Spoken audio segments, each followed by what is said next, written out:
I feel like, all right, so we got Texas. Colt mentioned you're a 3-time All-American at Texas. You come on, you get on the PGA Tour. You won on the PGA Tour. I think you had 6 years consecutively where you were inside the top 100 on the money list. Like, by all criteria, a very, very good run on the PGA Tour as a professional golfer and an amateur golf as well. Do you feel like you don't get enough credit as a player? Because I feel like so many times you'll make a comment and they'll be like, hey, you only won one time. Like, what do you know? You know what I mean? Like, and is that fair?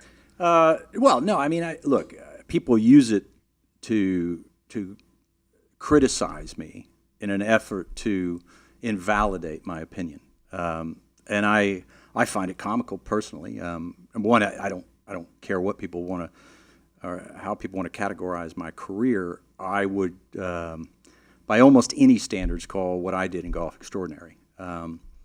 Not by Tiger Woods standards, not by Jack Nicklaus, but just to make it to the PGA Tour, you have to be an extraordinary golfer by professional golfer standards. There's 10,000 people trying to play professional golf. So you have to be very, very good to get on the PGA Tour. And then to stay on the PGA Tour for any period of time, you have to be disciplined. You have to be very good. And I'm quite happy with my career, and it doesn't bother me when people try to.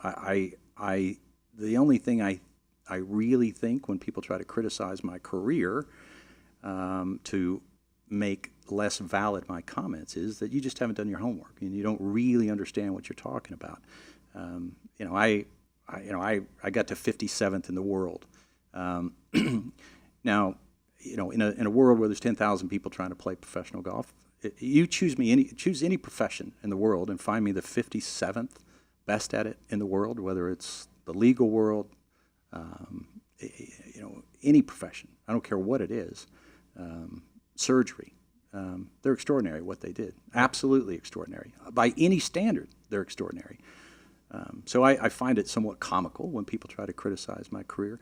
Having said that, I mean, was I a great professional golfer? Not by any stretch of the imagination, but I was an extraordinary golfer, and there's a nuanced difference there. Yeah, I feel like it's such a bullshit thing. We had Charles Barkley in here a handful of weeks ago. He gets the same thing in the NBA, right? Like, oh, you didn't win a ring. You can't have this conversation. It's like, dude, what do I got to, you know what I mean? I'm one of the 50 best players of all time. You had an incredible career on the PGA Tour. It's like, you can't comment on my golf swing because you didn't win a major. I just found that to be such horseshit. But yet, and I've said many, many times how much I think about Butch Harmon's teaching. But Butch Harmon, Hank Haney, David Ledbetter, Sean Foley, Chris, you take the players or the teachers whose job it is to talk most fervently about the golf swing to the best players in the world, and none of them had a career on the PGA Tour. The closest you can come is Butch Harmon. And Butch Harmon had more rounds in the 80s on the PGA Tour than he had rounds in the 60s on the PGA Tour. And some people will say that he won. He won an event, the BC Open, one round. He shot 68, and it was canceled after one round. And they gave him the trophy. My point is not to denigrate Butch Harmon as a player. He was clearly a good player, but it does not invalidate the fact that he knows what he's talking about when it comes to the golf swing.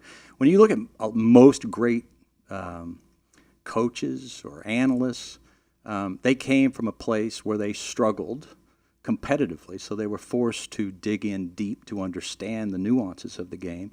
And so I think that impacts and informs their ability to communicate their ideas just a little bit better. They've had to work much, much harder for it. Of course, there are exceptions. Romo comes to mind. He was an extraordinary football player, and he's an extraordinary analyst. But it doesn't take very long to find people that were great coaches and great analysts who struggled somewhat reaching the higher echelons of their sport.